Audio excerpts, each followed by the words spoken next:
हम सब थिएटर जाते हैं, पॉपकॉर्न लेते हैं और 3 घंटे स्क्रीन पर बस अपने फेवरेट स्टार को देखते हैं। उनका चलना, उनका लड़ना और उनका रोना हमें सब याद रहता है। लेकिन उस अंधेरी थिएटर में बैठे हम कभी उस इंसान के बारे में नहीं सोचते जो स्क्रीन के पीछे रहकर हर एक आंसू और हर एक इमोशन को डिजाइन कर रहा होता है, जो हर एक कोशिश करता है एक मूवी को नेक्स्ट लेवल पर ले जाने की, जो भले ही कैमरे के सामने नहीं आते लेकिन दूसरों के सहारे वो अपने इमोशंस को और अपने रिसर्चेस को ऑडियंस के सामने लाते हैं।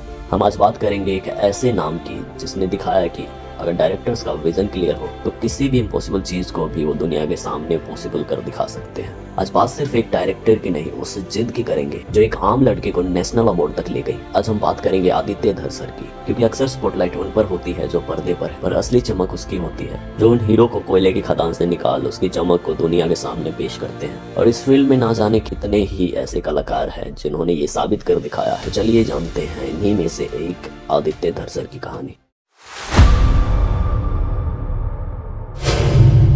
इस जिद की शुरुआत हुई थी 12 मार्च 1983 को दिल्ली के एक ऐसे मिडिल क्लास कश्मीरी पंडित परिवार में जिसने अपनी मिट्टी से दूर होने का दर्द देखा था, पर उस दर्द को कभी भी अपनी कमजोरी नहीं बनने दिया। उनके लिए बस स्टेबिलिटी जरूरी थी और सपने सेकेंडरी। उनके परिवार का फिल्म इंडस्ट्री से दूर दूर तक कोई लेना देना नहीं था, लेकिन आदित्य सबसे अलग थे। आदित्य के लिए सिनेमा सिर्फ एक एंटरटेनमेंट नहीं था। जब बाकी बच्चे खेलने जाते थे तो आदित्य पुरानी फिल्मों को एनालाइज करते थे, और आदित्य की नजरें स्क्रीन पर नहीं, स्क्रीन के पीछे काम करने वाले कैप्टन पर रहती थी, जिसके विजन पर सब डिपेंड करता है कि कोई मूवी हिट होगी या फ्लॉप। पर उनके पास ना कोई सरनेम था और ना ही कोई दूर दूर तक फिल्मी दुनिया से कनेक्शन। सिर्फ एक सोच थी कि एक दिन दुनिया मेरे विजन को देखेगी। फिर मुंबई की चमक धमक में आदित्य ने कई साल बस एक अनजान राइटर के तौर पे गुजारे। कई रातें ऐसी भी थी जब उन्हें लगता था कि मुंबई उनका इम्तिहान ले रही है, और कभी कभी तो लगता कि शायद मैं इस इंडस्ट्री के लिए बना ही नहीं। पर फिर आया 2016 का वो पल जिसका उन्होंने 10 साल से बेसब्री से इंतजार किया था। रात बाकी, उनकी पहली अपनी मूवी स्क्रिप्ट जिसमें कटरीना कैफ और फवाद खान लीड रोल में, एक बड़ा बजट और एक बड़ा सपना। लेकिन किस्मत को कुछ और ही मंजूर था। बॉर्डर पर लड़ाई छिड़ गई, उरी अटैक्स हुए जिसके कारण रातों रात फिल्म बंद हो गई। 33 साल की उम्र में आदित्य वहां पर खड़े थे जहां उनके पास दो रास्ते थे, या तो वो सब कुछ छोड़ छाड़ दें या फिर से शुरू करें। उन्होंने दूसरा रास्ता चुना। आदित्य के पास ना कोई प्रोजेक्ट था और ना ही कोई बैंक बैलेंस। लोग कहने लगे अब कुछ नहीं होगा, पर कहते हैं ना, लेजेंड कभी हार नहीं मानते। आदित्य ने दुख मनाने के बजाय खुद को कुछ महीनों तक इस दुनिया से अलग रखा, और उसी बॉर्डर की लड़ाई, उसी गुस्से और उसी आर्मी के जज्बे को उन्होंने अपने स्क्रिप्ट की ताकत बनाई। उन्होंने तय किया कि अगर वो रात बाकी नहीं बना सके तो वो कुछ ऐसा बनाएंगे जिसे दुनिया कभी भुला नहीं पाए। और वहां से शुरुआत हुई पूरी द सर्जिकल स्ट्राइक। फर्ज और फर्जी में बस एक मात्रा का अंतर होता है। अगर मैं अपने देश, अपने भाइयों के लिए अब नहीं लड़ा तो मैं अपनी नजरों में फर्जी बन के रह जाऊंगा। ये सिर्फ उनके लिए डेब्यू फिल्म नहीं थी, ये आदित्य का वो पहला कदम था इस इंडस्ट्री में जिसने उनकी विजन को पहली बार दुनिया के सामने रखा। इसके लिए वो महीनों तक रियल आर्मी ऑफिसर्स के साथ रहे, उनका सैल्यूट करने के तरीके से लेके उनके बूट्स की आवाज तक पर काम किया, क्योंकि उन्हें फिल्मी एक्शन नहीं, रियल इम्पैक्ट चाहिए था। और फिर उन्होंने वो रिस्क लिया जिसपे प्रोड्यूसर कांप रहे थे।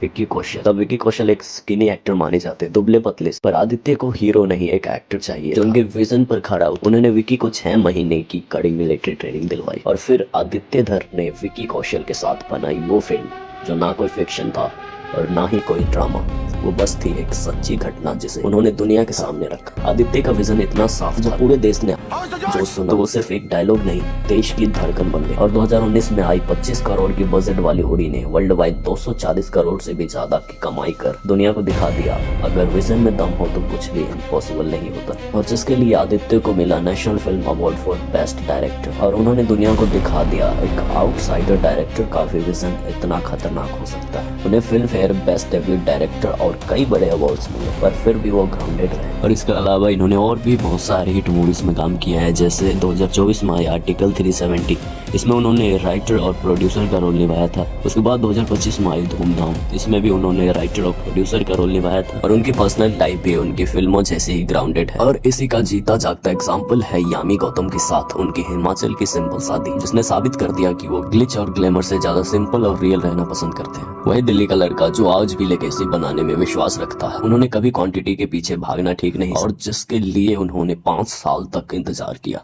ताकि अगला प्रोजेक्ट भी उतना ही इम्पैक्टफुल हो सके। और आज जब हम बात करते हैं धुरंधर की, तो ये उनके सिनेमैटिक विजन का सबसे बड़ा चैप्टर है। रणवीर सिंह, संजय दत्त, अक्षय खन्ना और आर माधवन, इतने बड़े स्टार्स को एक फ्रेम में पिरोना सिर्फ वही कर सकता है जिसे अपने स्क्रिप्ट और अपने विजन पे 200% भरोसा हो। उनका मकसद हॉलीवुड को कॉपी करना नहीं, बल्कि इंडियन सिनेमा को इंटरनेशनली ले जाना है। वो दिखाना चाहते हैं कि एक हिंदुस्तानी डायरेक्टर अपने मिट्टी की कहानी को ग्लोबल स्टैंडर्ड पर प्रोड्यूस कर सकते। आदित्य धर हमें सिखाते हैं कि कैमरा के पीछे खड़े लोग कभी हेडलाइंस नहीं बनते, लेकिन इतिहास वही लिखते हैं, क्योंकि हीरो वो नहीं जो स्क्रीन पर है, हीरो वो है जिसने उस स्क्रीन को नया मकसद। और कैसी लगी एक डायरेक्टर की कहानी? अगर आपको सच में आदित्य धर की लाइफ से कुछ सीखने को मिला हो तो वीडियो को लाइक करके उनके लिए कमेंट में एक प्यारा सा कमेंट जरूर करना।